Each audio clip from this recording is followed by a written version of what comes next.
The Khalsa Waheguru ji Ki Fateh. So today I've been joined with Sunny, who's a part of our AK Media team. He's from the UK, but he's been living in Canada for many years, and we've had the privilege to catch up with him just over the past couple of weeks. We've sat down, we've discussed a couple of things that will be going on in Canada with the AK Media team that we are planning to set up in Canada over the next couple of months. And with Sunny, we're just going to talk about what's been going on with the Indian propaganda machine, how they've been tarnishing the Sikh community for many years, and how we can kind of prevent them from using media against us, and how we can prepare ourselves. So we're just going to discuss with Sunny the farmers' protest, how we was portrayed to the outside world, and by Deep Sidhu, the actor, the activist, the Sikh activist, how he was killed off and how he was portrayed in the media, and by Amarpal Singh. So Sunny, you want to put your input in there? Yeah, I mean, I don't think it's news to anyone. We obviously know that the Indian media uses any opportunity you can get to tarnish the image of our community. And that doesn't just apply to our community, it applies to other communities as well. But yeah, over the years, we've obviously seen how the propaganda has been used, how it's been portrayed, and how it's evolved as well. So, yeah, I mean, even in Canada, you're getting situations now where, just like the UK, there's a lot of students that are coming from India that are obviously of Punjabi Sikh origin, and obviously they're getting some bad media coverage in Canada, but not to the extremes that the Indian government or Indian media is portraying it as. Like, for example, about a year ago, there was a lad in Surrey, BC, just outside of Vancouver, and he had been... he got a ticket from a police officer, and the lads around him were kind of like protesting to the police officer, like, why are you giving him a ticket, this and that. Eventually the police officer had to put his sirens on and, push them away, and he ended up giving the ticket to the kid. And afterwards they talked about on the media on a radio show. So they had a Punjabi Sikh police officer, and they were interviewing on the show, and they simply asked her the question that, look, these other 40 students that were around him when this situation happened, could they get deported for interfering with the law? So she already said, but basically, like, yeah, I mean, if they did get charged with obstruction of justice, which they didn't, yeah, that they could get deported. That was how it was reported in the media in Canada. That's how the police said it on the interview, everything. 2 days later, you get an article on the Hindustan Times, and they're saying stuff like 40 students of Sikh Punjabi origin from Canada to be deported to India for interfering with police investigation, right? So we know ourselves that's not the case.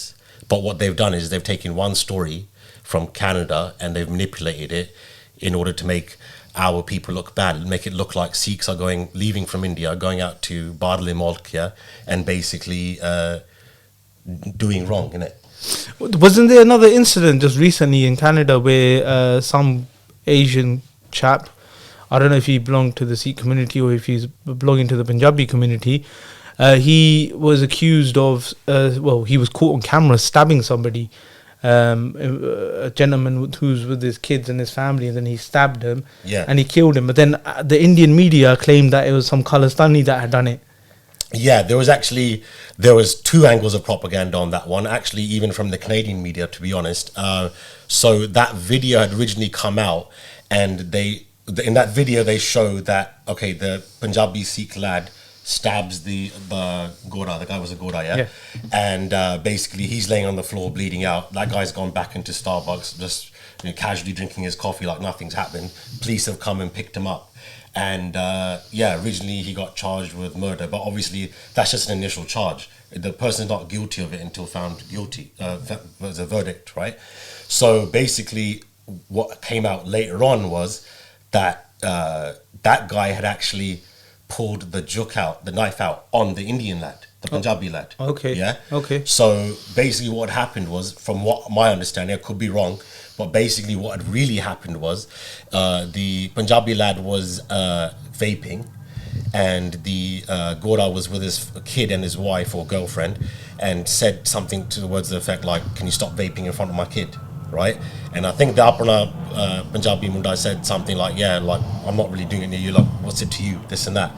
And then at that point, the Gora had actually pulled the knife out. So the part that the media only showed is the part where I guess the Punjabi Munda end up getting the knife from him and stabbing him back. But really, if you look at the whole situation, it's an adrenaline-fueled situation. It's actually a situation of self-defense. But the fact that they called him a Khalistani and they said a Khalistani going on a killing spree, and how they tried to tarnish the Sikh community, and trying to paint us all with the same brush, and saying, you know what, these Khalistanis are violent, these Khalistanis are killers, these Khalistanis are murderers. Even though this person wasn't a Khalistani, he was just your normal average Joe walking down the street who had an argument with somebody and ended up having a brawl with them, and unfortunately the other person dies from it. Do you think that the media picks up on these stories that are not even relevant to the Khalistan movement or to the Sikh community, and then they just use it against them? And we've seen that, I think, even in the UK and abroad, different countries, whether it's in America, Canada, Australia. I think the most recent one was Australia, where there was Hindu mandirs that were getting graffitied.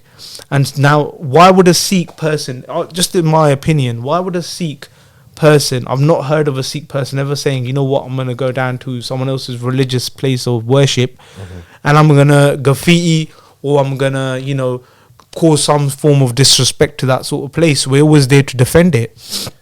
But the way that the media portrayed it was that no one's been caught, no one's been arrested, no Sikh has been, arrested and taken to trial. Yeah. They've just said, okay, you know what, someone's written Khalistan Zindabad outside of Mandir. Yeah. It was the Sikhs. Of course, yeah. It's a false flag situation, isn't it? Yeah. So that's actually occurred in Canada as well, recently as well, around the time when the Amritpal situation first started. And the funny thing is the graffiti that was done, they spelt Santji's name wrong.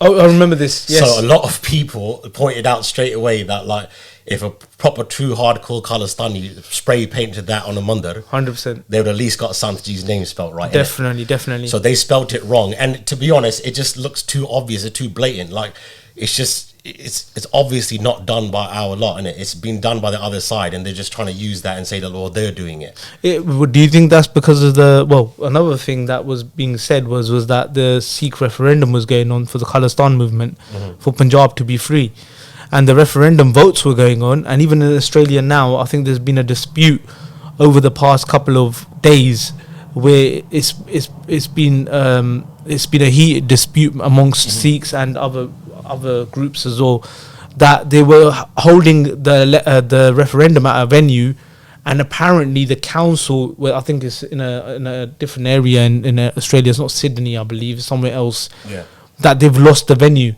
because obviously the other oppositions turned around and said these guys are causing a divide, they're going out and they're attacking places of religious places of worship. And they were using that example of the graffiti and all that. But then there's, to me, no proof. No one's been arrested for it. Yeah. And this is the media propaganda machine. Of course. This 100%. is how they're playing it out. They're trying to just make up their own stuff and just say, you know what, this is dumb. This is dumb doing it. And whether it's Sidhu Moosewala, in the beginning with Sidhu Moosewala, I think what they were doing was that, okay, yeah, it was gang related. He got killed, some other gangsters killed him. And we spoke about this earlier as well. What were you saying about Goldie Bra, him living abroad and then... Yeah, I mean, look, if you look at with the Kabaddi player Sandeep as well, in both situations, the first thing straight away, I mean, like, first of all, usually when a murder or something like that occurs, the investigation period is usually about 48 hours, 72 hours where they start coming out with initial information. And both of these situations, literally within hours of it happening, they already had a finger to point to. Right, and if you look at it, in both situations, it's always been someone that's in a Badla Mulk, and the reason why, obviously, is because, in my opinion, it's something that's state backed, right? So when they're never going to get insaf for that kind of situation, they're going to, when people complain about it, they're going to be like, look, Sade Hath Khade, what can we do about it? Well, we can't do nothing about it, right? So, yeah, in those two instances, they've blamed and pointed the finger right away, not even after hour, like not a day or two, like literally within hours, to somebody that's sitting in a Badla mode. So it's like it was pre-planned. You know what? We got this person. We know how it's going to unfold. Sidhu's going to end up dead. Sandeep's going to end up dead.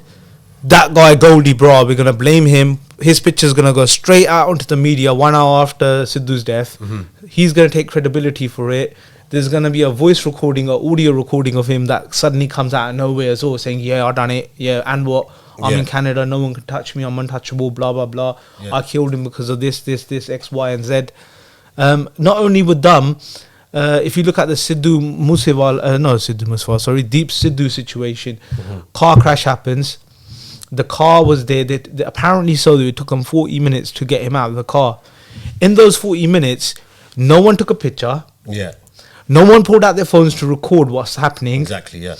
Apparently, an ambulance was there already. Yeah. And so was a fire engine to cut open the car because it was so badly damaged. It's staged. It's all staged and ready. Eyewitnesses said, this was not shown in the news. Eyewitnesses said that the roads were the actual toll plaza, which is where the cars go through to pay a certain fee to go past, and they've got a barrier there. There was a massive police presence there. So once Deep Sidhu's car went through that toll plaza, the police cordoned it off. Yeah. And they weren't letting cars to go through. Yeah. Because they needed to manipulate the evidence. Of course. And then, so this is, the media machine that they play in India is just on a whole different level. Yeah. Even with the farmers' protest, we'll go back to that. I remember Z News. And we was watching a YouTube clip of the news, me and my wife. And farmers' protest is going on, and they've gone down there with the camera crew and the presenters. They've gone to one tractor out of thousands of tractors that were parked up in the car park of the farmers' protest, where they were staying for the temporary accommodation for the protests to go on and be successful. Yeah. They went to one tractor out of thousands of tractors, and on that tractor there was a AK-47, a gun. Yeah. And there was a Nishan Saab flag. Yeah. And the news reporters were like, oh, look, they're all Khalistanis, all of them. And then they had the camera going in, coming back out, coming in, coming back out. They had dramatic music going, like, you know what I mean? Like, just building it up, making people think, like, oh, shit, oh, no. Dramatising it. And it was one tractor out of thousands of tractors, nothing to do with Khalistan. Nothing to do with anything. It was just some normal, farmers. Well, I mean, a majority of the people that were obviously affected from the farmers' protests were up in the Sikh Punjabi. I mean, there were people from other communities that were affected. But yeah, obviously, they used that situation to kind of paint it as a Khalistani. Because also, if you look in like the Badle Mulk, like in Canada, England, and America and Australia, a lot of people were, when the farmers' protests were happening, when they're showing support, a lot of people were showing up with Khalistan flags as well. And some people would say, look, it's not related. But really, if you look at it, I mean, in my opinion, it is related, because the whole systemic issue stems from us being Ghulam, innit? So, to be honest, people should, if they want to go there with a Khalistan flag, they should, because obviously, like I said, if we're not Ghulam, then we wouldn't have this problem, right? So, I mean, what you're saying, with the media, they're trying to skew it and, chop and change it and make it look like, oh, Khalistanis are thing. They did that with the media in Canada as well, in US and thing. Not necessarily in the Canadian and American media, but the clips that they were showing from those countries back in India. But I mean, look, even if someone is a Khalistani, it's their birthright to be, if they want to be. I mean, it's a democratic country apparently. So in the world, human beings are free. If they want to class themselves as Khalistani, so let it be. I don't understand what the problem is. The media always kind of aims to just tarnish us through that one name, Khalistani. Yeah, no, for sure. And it's so I mean, would you class yourself as a Khalistani if it came to it? Do you think that you are a Khalistani? Because the word Khalis just means pure land, right? Yeah, then of course, and if that is the definition, then of course I am. And who's not for pure land? Exactly. Even Sidhu Moosewala in his last speech, I think it was 2 days prior to his death. On air with the I can't remember the presenter's name, Makkar I think his name was, and from On Air he stated in there that, you know, what is Khalistan? Yeah. You know, if India is Suchi Jaga. exactly Suchi Yeah. Jaga, Yeah, and if exactly. India is so corrupt, and it's not a Suchi Jaga, why wouldn't we want to live in a Suchi Jaga? Why wouldn't we want to be corruption free? Why wouldn't we want to live in a place where our children don't get picked up and killed? Why wouldn't we want to live in a place where our women don't get raped? Why wouldn't we want to live in a place where you know, our families are well fed and the medical care system in place is doing what they're supposed to be doing? Yeah, of course. And back to like what you were saying at the point about the farmers' protest, and I think one positive thing that had come from that is, you know, there's always been this divide between fundamentalists and moderates, right? But when it comes to the farmers' protest, I mean, there's a lot of people in India that just kind of get on with their everyday lives. They're okay with the status quo situation and just kind of proddle along and just like, well, it is what it is, yeah? But yeah, political views aside, I mean, when it comes to the farmers' protest, it woke a lot of people up, and it woke up a lot of people who might have, you know, considered themselves moderate before, because now you're not really attacking a political view or an ideology. Now you're attacking a fundamental human necessity, which is to eat, right? It doesn't matter if you're a Khalistani, this guy's a moderate, this guy's a missionary. It doesn't matter what Jathebandi you're from. It doesn't matter. We all gotta eat. I know that's the basic human function. Definitely. So when that got attacked, I think a lot of people, it woke a lot of people up, and Deep Sidhu played a very big role in that as well, rallying people. And you know, a lot of people who probably would have never even marched in a protest in their life stood up and said, you know what, they woke up and said, you know what, we actually are Ghulam. Yeah. So in terms of that, yeah, I think the farmers' protest did have a positive impact on the status quo. And obviously now, because more people have woken up, basically the Indian government and Indian media has now had to step up their propaganda machine and, you know, take it to further extents and levels, because now they know that not everybody, but some people are now awake to the point where they've become more critical of what they hear and see. No? Just I think a couple of months ago there was last year, a couple of months ago, there was an article that came out in the local newspapers and even on the international newspapers about the Indian government being responsible for setting up bogus social media accounts, and through these social media accounts they were targeting people's thinking. So if there was, for example, a video which showed a Sikh getting beaten up because he's a Khalistani, you would have comments underneath written by supposed Sikhs from fake accounts stating, yeah, good job, yeah, look at him, yeah, you know, smack him up, he deserves it, you know, bloody Khalistani, traitor, you know, anti-national, this, that, the other. So they had these people that were posing as Sikhs, Yeah. females, males, you know, turbans, beards. You would look at them with Sikh names, you know, Salokan Singh or Amlok Singh, Amrik Singh, Yeah. Amrita Kaur, these sort of names. And a lot of them are Dharmic based names as well. Yeah, proper. innit? Yeah. And they were writing proper, you know, anti-Sikh, anti-Sikh and anti-Khalistani stuff on there, Yeah. to show that there's no support for the Khalistan movement. There's no support for these Sikhs that are siding with the Khalistanis. So that in itself is them trying to mind control people to think the way they want you to think. Of course, and yeah. this is why it's very important that we have independent media channels. During farmers' protests, during the Payamarpal Singh situation that just happened over the couple of months, what happened? International media that is in India or globally, that kept going. The independent YouTube channels that were opened up by, say, for example, say I've opened up an independent exactly, YouTube yeah. channel. I've gone out of my way to show us the reality of the situation. Of course, yeah.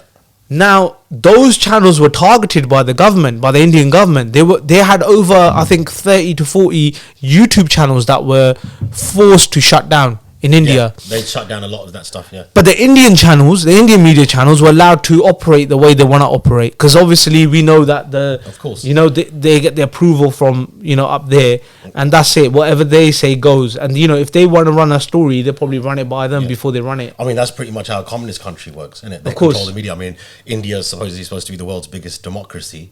I mean, emphasis on the word mock, because it's not really definitely not a democracy, is definitely. It? But yeah, what you were saying about like them using Sikh names and stuff like that, I mean, they've taken it even a level further, where they've, like, for example, like I said, with the farmers' protests, people have woken up from that. So now people are starting to question stuff. So if you even look at the situation with Sidhu Moosewala, yeah, they know that there are going to be certain people like ourselves, I mean, yeah, and a lot of other people who are going to be like, yeah, you know what, all this other narrative about it being gangster related is all smokescreen, and really this was done by the state. I mean, obviously you can tell the type of firearms that were used, right? The N94 military issued firearms, yeah. I mean, even the firearms that gangsters are using in them in India are usually smuggled from Pakistan, AKs and stuff like variants of AK-47s, etc. Replicas, yeah, or like variants of them, yeah.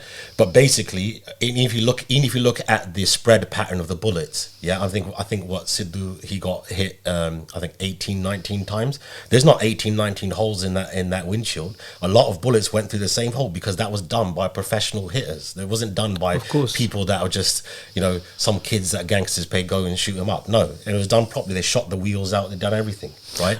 So basically there's that element of people like ourselves and other people that would first thing that would come to the mind is, yeah, you know what, the government's done this.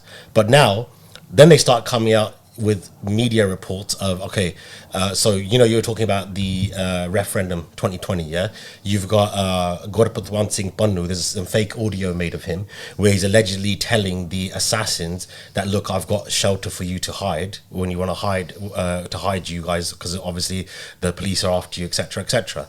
Now what that says to me is that they're trying to, you know, dampen like people like us that are saying, oh, the state did it, and more or less try to indirectly say that, nay, it come from our side, right? Yeah. Because why do you have some guy who's, you know, one of the main faces of Sikhs for Justice and one of the main people pushing the referendum now trying to harbour fugitives, of right? Course. So it makes it, so that's another layer of propaganda they've put out now to make it look like, okay, so even the people that are questioning it and saying, look, okay, they don't believe what's been said on the media, but let's try to twist it so they don't think it's us, they think they actually come from within, it come from their own community. You know? Well, the worst thing is that actually people are believing it. You know, I've got family members that are, you know, coming over, and when we have discussions on this topic, they, you know, they come out with the statements that the Indian media would be issuing and people would be believing. But, you know, they don't use their own brain. I mean, the stories are just so, you could say it's a Bollywood script. Of course. That's how bad it is. And we all know that Hollywood's the best and Bollywood's just always been, you know, at the bottom of the charter. They've always copied those Hollywood films and they've always tried to, you know, level up to that level, but they've never actually succeeded. And you could always predict a Bollywood film, and this is predictable. Of course, yeah. You know, this is predictable, but people are so, I don't know, they're caught up in their own little world, and, you know, they're caught up in their own little lives that they don't really look into something and investigate and think, okay, you know what, if I'm going to make up my mind, at least let me look into the details of what I'm saying. And, you know, if I'm going to make up my mind on something, I'm going to go out and preach about it. Of course. At least let me get the full facts before I go out and tell other people and 100%. Change their thinking on it as well. Well, you got a question. Why? First of all, for what reason would people from within our community really want to harm him? If you think about it, okay, yeah, there was a few controversies throughout his career. I think there was one where he made a reference to my Pago, and, you know, some people made some noise about that, and that was in his earlier times in his career, yeah. But overall, he hasn't really done anything to, you know, upset the Sikh Qawm, really. Yeah, I mean, yeah, people will say that, oh, he talks about guns and violence in his videos and stuff like that, but that's his industry. No, but they all do. I think they all do. That's what sells. Yeah. I mean, look, forget India for a second. Even talk about the Western countries. A lot of entertainers from these countries, they talk about drugs, violence, this and that, and that's what sells in the media. But that being said, you know, Sidhu never talked about drugs. He never degraded women in any of his songs. Yeah, he talked about guns and stuff like that, but he never even talked about alcohol in his songs. Yeah. So, yeah, really, if you look at it compared to other artists, he actually was, you know, his stuff was more soft. Of course, really, of course. Right? So, but yeah, if you look at, the question is, why would our own people do him, right? Even the fact that he joined Congress, right? I mean, in the end, towards the end of his life, he was saying that, look, you know, to get change, you got to be in a position of authority to make some kind of change, right? Yeah. Like, Yeah, I mean, people. I mean, there were people that complained, like once I said, like the My Buggle situation, stuff like that. But what a lot of people, and including myself, I'm guilty of this as well. They forget that he was growing up alongside his career. Like he started when he was about 22, 23. I met him a few times. Really nice lad, really down to earth. Yeah, and the first time I met him, he was about 22, 23. So obviously, you know. These things might not have been, there might be nyan upon thing, like maybe he just didn't think it through properly, right? So a lot of people forget that he was growing up alongside his career, right? So but what matters is what he said towards the end of his life, right? So I mean, look, we've all grown up, we've all been that age. We know that, look, when we get closer to 30, we look back at things that we did about 20, 23, that yeah, maybe we should have done it differently. Obviously your sochni changes, you grow up, you mature, right? But yeah, what matters is, and I rate him for what he said, is how he felt and where he stood at the end, right?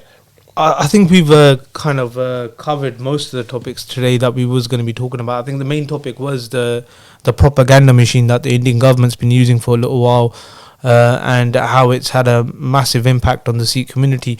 We've covered some examples, whether it's the Sidhu example, Deep Sidhu example, and the other topics that we did cover within the same topic. I think we'll leave it at that, Sunny, today. And what we'll do is, the next podcast we have, you can give us an update on with what's happening with the AK Media team in Canada, and how we're going to be setting up in Canada over the next couple of months, and what sort of stuff we're going to be bringing out through AK Media. The podcast is just the start of it. We will be having more of a group over the next couple of weeks, where we will have maybe 4 to 5 more people joining us. I just want to say thank you for you to take out your time and come through and, you know, chat to us today and share your thoughts. It was a pleasure. So thank you. Yeah, no worries, my brother. Thank you for coming on, and keep up the good work. Vaheguru Ji ka Khalsa, Vaheguru Ji ki Fateh.